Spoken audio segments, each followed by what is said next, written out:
안녕하세요. NIV 성경 해석을 강의하는 권일야 선교사입니다. GS Ministry 크로놀리지로 예수님의 공생의 사역을 시대별로 시간별로 강의하는 그런 시간이 되겠습니다. 이번 시간에는 GS Second Year Ministry로 예수님의 공생의 2년차 이 공생인데요. 어제 말씀을 첫 번째 시간을 했고요. 오늘은 두 번째 시간으로 진행하는 그런 시간이 되겠습니다.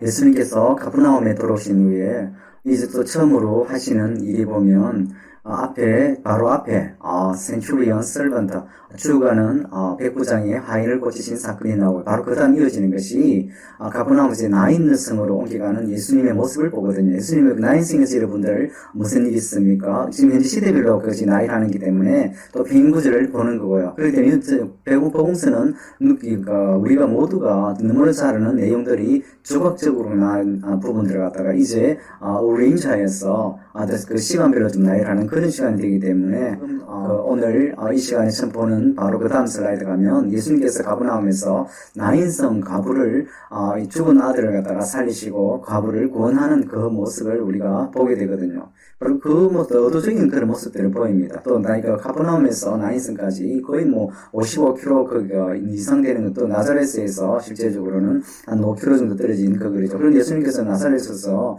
거절당하시고 핍박당하는 거죠. 거절당하신 자체가. 그래서 의도적으로 예수님께서 가버나움을 옮기셔서 그쪽에 사역. 그리고 나중에 또 말씀이 나오지만 나자렛에 믿음 없는 것을 보고 한다는 것을 모습이 나오거든요. 그러니까 나자렛이 여기서 기적이 few people만 예수님 통해서 기적이 일어나는 그런 부분들을 복음서를 통해서 보게 되거든요. 그리고 또 오늘 나인성 본격적으로 하면 바로 예수님께서 나인성 들어갈 때 또 그 관을 가부의 죽은 아들 관을 장례에 그 일행들을 만나면서 예수님께서 그 긍휼하심을 보고 관을 손대시고 정리나 일어나라는 그 말씀이 이 나인성에 일어난 사건이에요. 그리고 다시 가버나움에 들어갔어요. 그 이후에 계속적으로 갈릴리 주의를 하여서 이 제자들 본격적으로 훈련시키는 거죠. 이제 2년차 중반 넘었기 때문에 그를 통하여서 예수님의 사역이 진행되는 것을 오늘 공부하는 시간이 되겠습니다. 그리고 앞에서 우리 배웠지만은 이거 이름 기억하십니까? 마운트 비에투티드입니다. 우리 영어로 공부할 때 실질적으로 이런 것이 어려운 부분이거든요. 실제 한글에는 팔복교회라고 해놨어요. 그리고 영어로는 마운트 비에투티드거든요. 그럼 이번 장에서는 앞에서 전체 맵을 설명할 때 미리 말씀드린 것대로 Jesus here, son of a widow from the Nain입니다. Jesus raised the only son of a widow from the dead. 예수님께서 바로 나인성에 있는 가부의 외아들을 살리신 사건이죠. 예수님께서 이제 가버나움에서 나인성으로 지금 가시는 그 장면이거든요. 가실 때 누가복음 7장 말씀 보면 그 무리들이 또 이 제자들이 또 실제 한 무리가 지금 들어가거든요. 그럴 때 반대편에서 나인성에서 이제 관을 메고 나오는 가부의 외아들이 죽은 그 장례에 일행도가 마주치는 그 장면이 나오거든요. 그리고 예수님께서 척을 이기시는 장면을 나오고 예수님께서 척을 이기시고 바로 이 가부의 외아들의 그 죽은 관을 손대시고 청년아 일어나라는 그 말씀을 선포하는 것이 바로 누가복음 7장 오늘 하는 말씀이거든요. 그것이 일어난 것이 내인성으로서 그곳에 보면 보이는 바로 그것이 The Veil of Jezreel 이거든. 이 한글 또 이 영어하고 또 한글 약간 갭입니다. 이스라엘이거든요. 제즈레일이지만은 이스라엘로 실제 북이스라엘이 우상숭배된 대표적인 그런 문제입니다. 이 한글에서는 실제로 이스라엘과 이스라엘이 많이 차이 나는데 영어로 들어보면 진짜 거의 비슷하거든요. 그렇기 때문에 실질적으로 북이스라엘이 우상화되면서 그런 부분들 이스라엘 저주받은 이스라엘을 대기한 그 북이스라엘을 비꼰 그 대표적인 그런 단어라고 우리가 할 수 있겠어요. 그리고 바로 그렇게 멀리 떨어지지 않는 곳에 나인성이 있는 그 나인성 진짜로 평야거든 비옥한 그런 땅임을 우리가 보게 되거든요. 그리고 나인성이 플레전트지만은 실제로 관을 메고는 그 장례 일행을 볼 때 그렇게 기쁘지 않은 그 장면, 그 예수님과 마주친 그를 통하여서 예수님께서 그 슬픈 이 장례 일행을 장면을 예수님 만남을 통하여서 지금 기쁨으로 변하는 그런 나인성의 가부의 아들을 살리신 예수님을 우리가 누가복음 7장에서 볼 수 있겠어요. 그리고 이제 밑에 그 앞에 바로 다음에는 누가복음 7장 마지막 부에 세례 요한에 대해서 약간 공부하는 시간이 되겠는데요. Baptist John asked, "Are you the one who is to come?" 세례 요한이 안티파스는 헤롯 대왕의 3명의 아들 중에 한 사람인 헤롯 대왕이 예수님 나실 때 BC 4년경에 이제 죽었죠. 그리고 그 세 아들이 대신하여서 이제 각각 지역을 나누어서 이스라엘을 유대 땅을 다스리는 분봉왕으로 있거든. 그래 안티파스는 어느 지역을 다스리는 갤릴리와 그리고 페루리아 지역은 바로 사해의 동쪽 지역이고 좀 나중 몇 번째 후 슬라이드에 일단 그 지역을 한번 보여줄 건데요. 그쪽 지역에 헤롯의 여름궁전이 있었어요. 그리고 안티파스가 그쪽에 분봉하기 때문에 그쪽 여름궁전 그 아래에 보면 또 감옥을 만들었는데 그 평지 쪽에 그쪽 토굴에 감옥이 같이 있다고 일반 고고학자들이 이야기하거든요. 그 마케로스라는 지역의 이름인데 거기서 있던 그 토굴에 감옥에 갇혀서 몇 개월 동안 지금 있는 그런 상태거든요. 그리고 이제 실질적으로 세례요한의 때가 되고 예수님이 이제 메시아로서 본격적으로 지금 활동하게 되기 때문에 선구자로서 이제 그의 생은 그 사명자의 사명인은 끝난 거죠. 그래서 이제 또 세례요한도 이제 순교 당할 지 얼마 안 남은 걸 직감하잖아요. 그래서 이제 그 감옥에서 얼마 남지 않은 인생 가운데서 이제 마지막으로 제자들에게 예수님에게 가서 물어보라고 하죠. Are you the one who is to come? 그리고 바로 그 당신이 그 오시는 그 메시아이십니까? 물어보는 거거든요. Should we expect someone else? 그래 다른 사람 우리가 또 기다려야 됩니까? 하는 거죠. 그 분리된 그런 삶을 선구자로서 예수님께 처음 나심을 통하여서 처음부터 나시면서 이 회개의 세례를 선포하는 그런 선구자의 철저한 그러한 금욕적인 삶을 산 세례요한이거든요. 그런 인생을 살 마지막 이제 가는 거에서 인간적인 이런 부분들을 그래서 이런 심정을 우리가 너무나 잘 알거든요. 그런데 이런 부분 실제로 이 세례요한 이런 걸 통하여서 새롭게 세례요한들이 제자들에게 심어주는 본인들의 어떤 안위도 있지만 그런데 세례요한 인생을 볼 때 이 말씀은 실제적으로 예수님에 대한 한 번 더의 재확인이 있지만은 그리고 그 제자들을 갖다가 세워진 인카로지하는 그런 부분이 있고요. 그리고 더 예수님의 메시아 되심을 더 선포하는 그런 부분이 더 있다는 생각이 들어요. 그런 일을 통하여서 세례요한이 전 인생을 통하여서 바로 선구자로서의 인생을 다 하느님 앞에 드리고 떠나가는 그러한 삶을 우리가 보게 됩니다. 지저 트래블 갤릴리 예수님은 그렇습니다. 제자가 계속적으로 지금 이제 나인성을 방문하여서 돌아와서 카퍼나움에 지금 있으면서 그리고 이제 나자렛을 갖다가 방문한 그 Jesus with the disciples leave Capernaum and walk to 나자렛을 한 번 더 가는 거죠. 그리고 그곳은 예수님께서 우리가 1년 차에 우리 보지만 나자렛에서 우리 이사야의 경전을 읽으면서 실제 그의 기름 부은 메시아로서의 어떤 역할을 그 사명문을 갖다가 읽었거든요. 그럴 때 몇 사람들은 은혜 받았지만은 많은 사람 해당의 사람들에 의해서 이제 배척받으시고 그를 통하여서 예수님께서 고향에 배척받으신 그 선지자의 말씀을 인용하시면서 캐퍼나움 옮기셔서 그쪽을 통하여서 이제 사역을 넓혀가는 그 이스라엘 전역을 그 유대의 전역을 넓혀가는 그러한 예수님의 사명인의 모습을 우리가 메시아로서의 사명을 감당하는 공생애를 감당하는 그런 모습을 봤거든요. 그리고 이제 거기서 이제 나사렛을 한 번 방문하는 거죠. 그런데 거기서 그렇습니다. 예수님이 메시아인데 얼마나 믿음이 없는 걸 통해서 이 탄탄하는 그 장면이 나옵니다. 그리고 고향에서 그 선지자들이 반영받지 못하는 부분, 그리고 그를 통하여서 결국 많은 기적들이 일어나지 않는. 그래서 실질적으로 캐퍼나움 나사렛은 50km 정도 밖에 50km라고 하면 하루 약간 더 걸리거든요. 그런 거리밖에 있지 않는데 실제로 카퍼나움에 얼마나 많은 이적들이 나오고 그리고 12제자들이 그 앞에 카퍼나움이 또 갈릴리로서 바로 옆이잖아요. 그런 통화에서 나자렛이 예수님이 나신 예수님 고향에서 자란 고향이죠. 거의 대부분 어린 시절을 30살까지 시작 공생의 인생을 전 인생을 나자렛에서 살았잖아요. 그런 축복받은 땅이 그런데 믿음 없음을 해서 예수님께 한탄하시는 그 땅으로 변했거든요. 그 퓨어펄스만이 그 이적을 처음 했다고 그러거든요. 그럼 캐퍼나움을 보지만은 너무나 많은 은혜들이 역사들이 일어나거든요. 그리고 그 다음 봅시다. Jesus lives Nazareth and teaches in the village of Galilee. 그리고 이제 그 나자렛의 그 안타까움이겠죠. 다시 한번 갔는데 그런데 그쪽에서 믿음 없는 것들을 하다 더 보게 되거든요. 실제로 그것도 가족들이 그대로 아직까지 마리아와 요셉이 살고 있기 때문에 또 그런 부분들이 더 있잖아요. 그래서 이 역사를 하지 못하고 다시 예수님께서 떠나서 갈릴리 그 지역에 있는 그 주변의 마을들 다니면서 하나님의 말씀을 가르치는 그 부분입니다. 그리고 앞에서 제가 언급하지만은 사도 바울이 여행을 우리가 너무나 많이 기억하잖아요. 그 20년 동안을 사도 바울이 사역을 했거든요. 그런데 예수님은 3년 반 사역 동안에 어떤 분들이 계산된 거 보면 더 많은 길이를, 디스턴스를 보면 예수님께서 3년 반 동안 사역한 게 더 많이 걸어다니던 거리를 우리가 보고 깜짝 놀랐거든요. 그런 거 보면 예수님께서 얼마나 부지런하게 이 사역을 감당해도 3년 반이지만, 그래서 지금 보면 갈릴리를 또 걸어다니면서 말씀을 전하고 있죠. 그리고 그럽니다. 그 말씀을 전하는데, 2년차 이제 말 돼서, 그가 이제, 이쪽에 보면 12 어포슬이라는 말을 쓰고 있죠. 예수님의 소망. 바로 성령으로 인하여서 사역하는 그 사도로 변화될 그 12 제자들의 소망을 갖다 보여주는 거죠. 그래서 파송합니다. 파송해서, 그리고 그걸 통해서 치료하고, 그리고 귀신을 쫓아내는, 그러한 일들을 갖다가 하는, 그리고 파송하는, 그런 모습을 우리가 여기서 보게 되고요.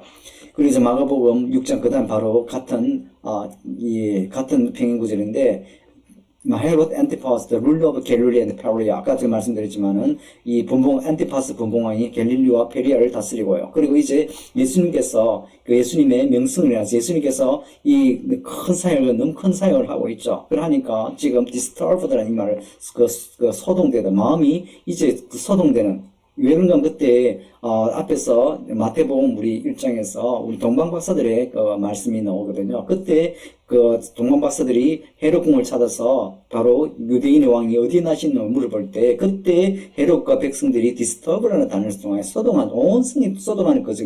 그래서 예수님의 소문을 내서 예수님의 활동을 통해서 이제 엔티파스도 이제 소동하는 그 부분이 아버지와 같은 그런 반응을 보이는 거죠. 그래서 이제 그 사람 옆에 있는 주위 사람들이 실제적으로 이 엔티파스가 목배에 죽인 세례요한이 살아났다고 생각할 정도로 그렇게 큰 영향력을, 세례요한이 얼마나 큰 일을 했는가, 예수님의 메시아의 선구자로서 그런 것을 보게 되는 거죠. 그리고 이제 보면 몇 개월 전에 죽었다고 하는 또 평행구절을 한번 봐보시죠. 바로 바프티스트 존스 데스가 바로 나오는데, 마태복음 14장 헤롯 had arrested John and bounded, 그를 갖다가 이 토굴에 갇힌 그 부분이거든요. because he Herodias his brother Philip, 이 헤로디아죠. 필립의 아내 헤로디아스를 갖다가 안티파스가 빼뜨려서 결혼했죠. 그렇기 때문에 그 음란을 갖다가 세례 요한이 지적했기 때문에 그를 싫어해서 실제로 갇히고, 그리고 헤로디아의 딸을 통해서 지금 목배에 죽임 당하는 그 부분을 우리가 그 스토리를 알거든요. 그런 지금 그거거든요. 그래서 예수님께서 이제 메시아로서 공생애를 지금 2년차에 맞았을 때, 이런 일들이 지금 헤롯 안티파스 분봉왕이 디스터브단 소동하는 그러한 일들이 일어나는 것을 우리가 보게 되죠. 그만큼 예수님께서 복음의 강력한 복음을 전파하고 메시아 되심을 갖다 보여주는 그런 것을 우리가 볼 수 있습니다. 이 disciple journey and testimony. 그리고 예수님께서 12명의 이미 예수님께서 이 공생의 1년 후반부에 12명을 예수님께서 세우심을 우리가 봤잖아요. 그래서 예수님께서 콜 12명을 다시 부르시는 그 장면을 보고 예수님 계속 이 제자들을 갖다가 encourage하고 또 세우시고 그런 확인하는 그런 것을 우리가 볼 수 있겠죠. He gave them power and authority to drive out all demons and to cure disease and send them out to proclaim the kingdom of God and heal the sick. 예수님께서 제자들 계속 같이 동고동락하는 부분이잖아요. 그리고 이제 그 제자들에게 그 성령의 능력을 병을 치유하고 그리고 이 귀신들을 쫓아내는 그런 능력을 주고 이제 하나님 나라를 전파하도록 보내는 그 부분이죠. 바로 이런 부분들이 복음서를 통해서 우리의 동일한 사역을 우리가 할 수 있음을 여러분들 꼭 명심해야 됩니다. 저도 선교지에서 아프리카라는 그러한 성령이 충만한 그런 일행사들이 실질적으로 흔하다고 말할 수 있는 그 아프리카의 사역을 하기 때문에 또 사역을 말씀을 전파할 때 이런 일들이 동일하는 것을 경험하거든요. 그런데 우리나라에 들어왔을 때는 이런 영적인 막힌 부분들 그런 부분이 있기 때문에 이런 부분들을 하면 실질적으로 많이 터부시하는 그런 부분들이 있죠. 왜냐하면 우리가 장로교회의 특징 그런 게 있죠. 그런데 실질적으로 복음서를 공부하다 보면 바로 예수님이 이런 사역, 말씀을 전파하고 병을 치유하고 그리고 귀신을 쫓아내고 그리고 하나님 나라의 복음을 선포하는 그리고 가난한 자를 돌아보는 이런 부분들을 실제 복음서를 통해서 우리가 실질적으로 배워야 될 부분이거든요. 그런 부분들이 실질적으로 우리가 알아야 될, 알아야만이 시대를 이겨내는 그러한 믿음의 사람 사명인으로 살아갈 수 있음을 보게 됩니다. 그리고 then he took them with him and they withdrew by themselves to town called Bethsaida. 그리고 그 이후에 이제 잠깐 쉬러 가는 그런 부분입니다. withdraw죠, 그죠? 왜 그러냐면 이제 실질적으로 영적인 싸움을 하기 때문에 그 전도 후에 잠깐 쉼을 그리고 쉬는 곳이 베스데이다. 이 베드로 안드로 그 요한 그쪽에 있던 그 대부분의 어부의 고향이 베스데다. 그 북쪽에 있던 갈릴리 북쪽 지역이었죠. 그쪽 가서 잠깐 쉬러 가는 그런 부분을 우리가 보게 되는 거고요. 이제 그 다음 보면 콜링 더 본문을 좀 보는 거거든요. 이제 막 우리 말씀을 그 12제자들을 부르시고 그리고 파송하는 그 장면을 갖다 말씀을 직접 우리 한번 보시죠. Calling the 12 to him, he began to send them out two by two and gave them authority of impure spirit. 합니다. 예수님께 12제자를 부르시고 그리고 그들을 갖다가 파송하는데 두 명씩 파송하는 거죠. 그리고 파송할 때 바로 그들에게 어떤 권한 authority를 주는가 하면 바로 악령을 이기는 그 권한이죠. 예수님께서 마찬가지로 그 부활승천 하시겠죠. 이제 전에 예수님께서 마태복음 28장을 통하여서 대사명의 말씀을 주신 거죠. 모든 하늘과 땅의 권세를 다 우리에게 주시고 우리를 복음의 땅끝까지 증거하는 제자 삼는 그 사역의 그 사명을 모든 사람들에게 제자뿐만 아니고 모든 사람들에게 주신 그 사명과 같은 동일한 것들을 우리가 보게 되거든요. This what his instruction take nothing for the journey except of the 그리고 제자들이 이제 그 권세를 주고 똑같이 어떤 명령을 하는가 하면 아무것도 가지지 말고 그리고 지팡이 하나만 가지고 그리고 no bread, no bag, no money in your belt 그리고 어떤 돈도 가지지 않고 리소스 가지지 않고 온지 성령의 능력으로 주님께서 주시는 그 건세로 이 전도여행을 보내는 그 부분이죠. 그리고 wear sandals but not extra. 그리고 신발을 가져가는데 또 여분의 옷도 가져가지 않습니다. Whenever you enter a house, stay until you leave the town. 그리고 그 한 곳에 가서 그리고 그럽니다. 그가 그 동네를 떠나기 전에 한 곳에 한 집에 있으라는 거예요. 그만큼 말씀을 계속적으로 증거하는 한 집을 통하여서 구원을 그리고 그 집을 통하여서 계속적으로 복음이 전파되는 그런 복음의 원리를 갖다가 또 예수님이 암시하는 부분이 있고요.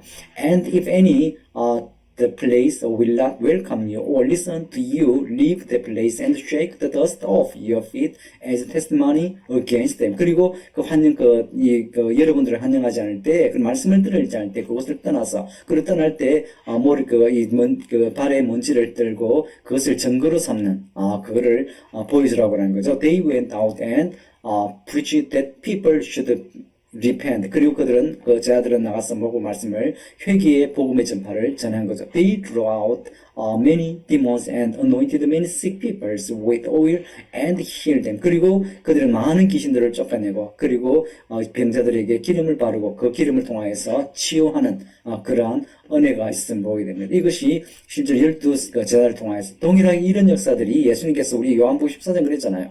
예수님의 이름을 통하여서 예수님 하시는 일 그리고 예수님보다 하시는 일보다 더 큰 일을 할 수 있다고 예수님께서 선포하신 거거든요. 바로 성령을 통하여서 그것이 이런 것들이 실질적으로 우리 가운데 나타내야 되는 그러한 역사입니다. 그런 이런 역사가 나타나기 위해서는 실질적으로 성령의 능력을 의지하지 않고 그리고 경건한 삶을 살아 세속적인 사명인으로 살아서는 이런 역사가 결코 일어나지 않는다고 분명하게 말씀드릴 수가 있겠습니다.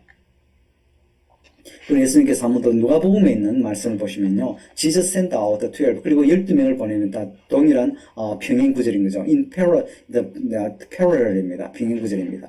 What Jesus had called the 12 together. 예수님께서 12명을 부르시고 He gave them power and authority to drive out all demons and to cure disease. 그 동일하게 그 능력과 권세를 줬는데 바로 이 귀신들을 쫓아내고 병들을 치유하는 그것을 했습니다. And he sent them out to proclaim the kingdom of God and to heal sick. 동일하게 그들을 보낼 때 하나님 나라를 선포하고 그리고 병든 자를 치유하고 He told them take nothing for the journey, no stamp, no bag, no bread, no money, no extra. 그리고 그럽니다. 아무것도 가지지 말고 동일하게 그 지팡이도 이 등에는 지팡이도 지금 가져가지 말고 no bag, no bread, no money, no extra shirt라고 하죠. 그 어떤 것도 가지지 말고 그런데 앞에서 우리가 마태복음 봤지만은 앞에서 이 바로 한 지팡이 한 개만 가지라고 하는데, 그럼 이런 부분에서 실제적으로 우리 의미를 좀 봐야 되는 거죠. 그래서 여행을 위해서 단지 성령의 능력으로 가야 되는 것을 보게 됩니다. 이 말씀 보면 동일한 앞에 있는 말씀하고 거의 비슷한 말씀이죠. 그리고 뒤에 약간 봐볼까요? 그렇게 이렇게 사역을 하였을 때 어떤 일들이 있었는가 한번 보면 우리가 7절 한번 보자. Now Herod the Tetrarch heard about all that was going on, and he was perplexed because some was saying that John had been raised from the dead. 아까 예수님께서 제자들이 지금 제자들을 통해서 보냈거든요. 물론 예수님께서 파송하셨지만은 그럴 때 어떤 이 사람 12명이 제자를 통해서 전도여행을 갔는데 그 전도여행 지금 가면 어디 갔겠습니까? 갈릴리 주위이겠죠. 캐퍼나움 주위로 해서 그쪽에 지금 전도여행을 가는 그런 부분일 거거든요. 그런데 이런 부분을 통해서 어떤 역사가 일어났냐면 헤롯 이 군까지 소문이 들어가서 실제적으로 이 당황하는 그런 부분이거든요. 12명의 그 강력한 그런 이 역사들을 우리가 보게 되는 거거든요. 그 온 동네를 갖다가 온 이 나라를 갖다가 휘저은 거죠. 그 갤릴리 지방과 페루리아가 바로 그 분봉에 가서는데 지금 갤릴리 지방은 지금 더 흔드는 그러한 우리 현상들을 복음을 통해서 그런 거죠. 그럴 때 어떤 사람들은 그래서 존이 살아난다고 하고 어떤 사람들은 엘리야가 나타났다고 하고 그리고 그랬습니다. But Herod said, I beheaded John. Who then is this I hear such things about? And he tried to see him입니다. 그래서 이런 거를 볼 때 존이 다시 부활했으면 그리고 그가 누구인지 내가 직접 한번 보고 싶다 하는 것이 지금 헤롯의 반응입니다. 똑같이 헤롯 안티파스가 또 한 번 또 죽이려고 그러겠죠. 그런 것들 그 정도의 강력한 성령의 역사들이 그리고 우리가 계속적으로 이 복음서를 통해서 보는 거는 요한복음의 14장과 16 성령의 역사 그리고 예수님께서 그랬지만은 바로 100% 인간 성령의 능력을 100% 지하에서 제자들도 마찬가지죠. 예수님께서 바로 약속의 말씀을 믿고 나아갈 때 바로 갤릴리 지방을 갖다 뒤흔드는 온 나라 유대의 나라를 뒤흔드는 복음의 능력의 역사들을 우리가 천하게 우리가 보고 있는 겁니다. 그리고 앞에서 내가 말씀드렸지만은 바로 이 분봉왕인 안티파스 같이 다스렸던 거 갤릴리하고 이 페루리아 지방이거든. 두 지방 이 바로 사이의 위쪽이죠. 바로 위쪽에서 마케로리아스 지역이라는 이 지역이 헤롯의 여름 왕국이 있다고 하거든요. 여기에 바로 분지 쪽에 이런 동굴 감옥이거든. 여기서 세리요한이 갇혔던 그런 형태의 그런 장소라고 합니다. 여기 부근에 세리요한이 잡혀서 몇 개월 동안 감금당해 있을 것이라고 그럽니다. 그리고 이쪽 지방이 사마리아와 주디아와 이두미아 이쪽이 아킬로스 다스릴 거예요. 그리고 가올란티서스가 필립이 다스렸던 헤롯 왕이 죽고 나서 새 분봉왕이 다스렸던 그 지역. 그리고 예수님 십자가 성독들이 이제 게스리아에 그리고 예루살렘 성전에 안토니오 그쪽 성곽에서 거주하면서 직접적으로 다스리는 그런 부분들이 지금 스치 지금 진행되고 있는 거거든요. 왜냐하면 백성들의 불만이 계속적으로 많아지기 때문에 그리고 로마 제국의 영향을 더 크게 지금 지속하는 그런 부분이 정치적인 부분이겠죠. 그리고 2년을 이제 공부했는데요. 아까 다시 한 번 더 전체적으로 한번 하면 제일 처음에 예수님께서 갈릴리에서 예루살렘에 잠깐 들었던 그 초막절에 그 38년의 중풍병자를 고치는 그 사건이 있었거든요. 그리고 그 위에 세리요한 잡히는 소식을 들었고요. 그리고 그 위에 다시 갈릴리로 물러와서 그리고 개퍼나움에서 다시 한번 나인에서 아까 나인의 죽은 외아들 고치는 살리는 그 사건을 보고요. 그래서 개퍼나움 그 주일에서 기억적으로 지금 전도여행을 예수님 공생 2년을 하면서 그라사 강인을 그리고 이 호수를 건너면서 그라사 쪽 가면서 그리고 이 폭풍 가운데 예수님 잠잠해하는 자연도 순종하는 예수님의 신성을 저희들에게 보여준 그 사건이 있었고요. 그라사 강인을 살리고 다시 돌아와서 결정적으로 케프나움 갈릴리 주위에서 복음을 전하는 그러한 예수님의 공생의 2년차를 갖다가 지금 마칩니다. 그리고 다음 시간에는 바로 3년차 하고 그리고 예수님께 십자가 못 박히시고 부활하는 그 장면을 공부하는